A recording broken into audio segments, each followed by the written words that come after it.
Assalamualaikum warahmatullahi wabarakatuh. Perkenalkan, nama saya Inayah Mursidat Munafidah, NIM 19604221001, Prodi PGSD Pendidikan Jasmani kelas A 2019. Pada kesempatan kali ini saya akan mempresentasikan mengenai pendekatan pola gerak dominan atau yang biasa disebut PGD. Pada presentasi kali ini saya akan membahas dua ruang lingkup PGD, yaitu pengertian PGD dan macam-macam PGD.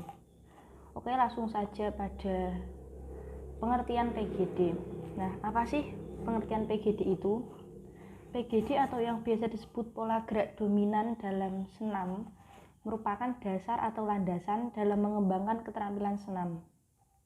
Jadi, belajar senam bagi anak sekolah dasar, terutama bagi mereka yang sama sekali belum pernah melakukan senam, itu merupakan kegiatan yang mempunyai tingkat kesulitan cukup tinggi.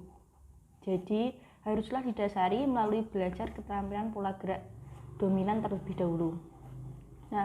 Pola gerak dominan itu sangat cocok diberikan kepada anak sekolah dasar karena sesuai dengan karakteristik seusianya. Untuk kelas 1 sampai 3 atau yang disebut kelas bawah, itu diberikan pondasi gerak dominan atau dasar tadi. Sedangkan kelas 4 sampai kelas 6 itu mulai diajarkan pengembangan pola gerak dominan. Dengan menguasai pola gerak dominan dalam senam, diharapkan anak memiliki dasar gerak yang kuat untuk pengembangan senam yang sesungguhnya dengan tingkat kesulitan yang lebih tinggi nantinya.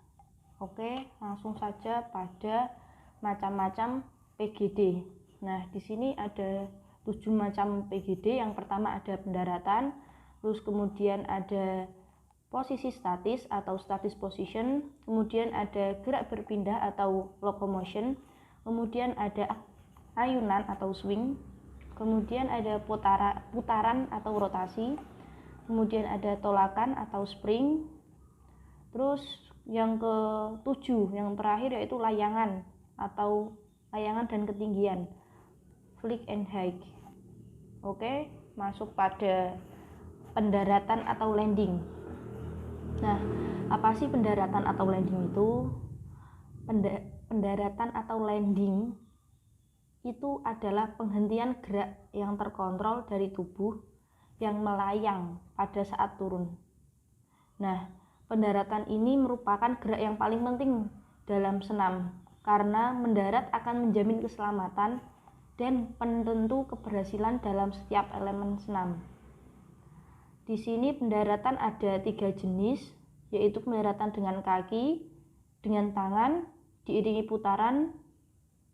Ada 4, yang terakhir yaitu dengan punggung yang rata. Yang pertama langsung pada pendaratan dengan kaki. Di sini saya mencontohkan loncat, bisa dilihat gambarnya. Kemudian yang kedua ada pendaratan dengan tangan, atau saya mencontohkan kayang, ini contohnya. Yang ketiga pendaratan diiringi putaran, saya mencontohkan roll depan. Yang terakhir pendaratan dengan punggung yang rata. Contoh gerakannya itu penyelamatan ketika melakukan gerakan headstand. Itu penyelamatannya bisa menggulingkan punggung untuk pendaratan. Oke, masuk pada posisi statis atau statis position. Statis itu seimbang, jadi sedang dalam posisi seimbang. Jenis posisi statis ini ada 3. Yang pertama tumpuan, terus kemudian ada gantungan, yang terakhir ada keseimbangan. Yang pertama masuk pada tumpuan atau support. Saya mencontohkan sikap lilin. Tumpuan berada di tangan untuk menyangga. Yang kedua ada gantungan atau hang. Saya mencontohkan gerakan pull over. Yang ketiga keseimbangan atau balance. Contoh gerakannya seperti pesawat, satu kaki menumpu, satu kaki diangkat ke belakang, badan ke depan, tangan lurus. Oke, langsung pada gerakan yang ketiga yaitu gerak berpindah atau locomotion. merupakan gerak berulang-ulang memindahkan tubuh atau gerak tubuh yang menyebabkan tubuh berpindah tempat. Jenis lokomotor yang pertama itu lokomotor pada kedua kaki.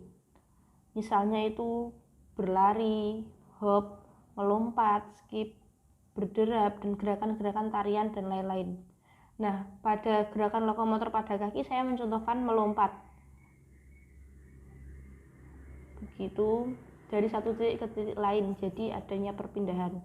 Yang kedua ada lokomotor dalam posisi bertumpu pada headstand, tumpuan pada tangan, kedua tangan dan kepala.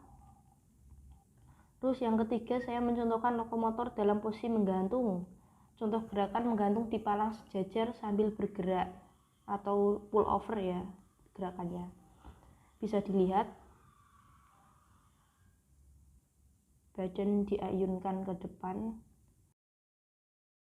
Masuk pada macam PGD yang keempat yaitu ayunan atau swing.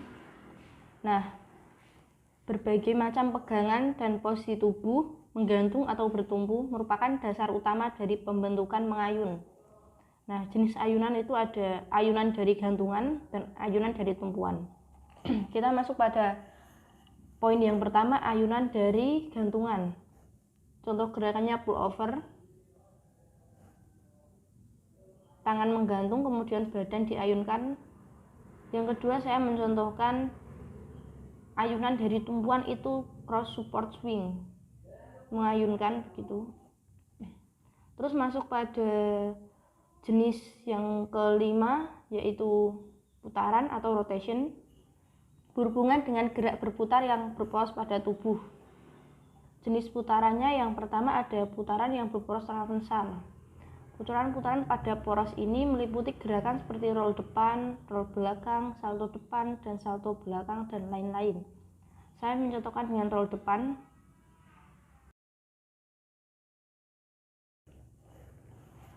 Yang kedua ada putaran yang berporos longitudinal.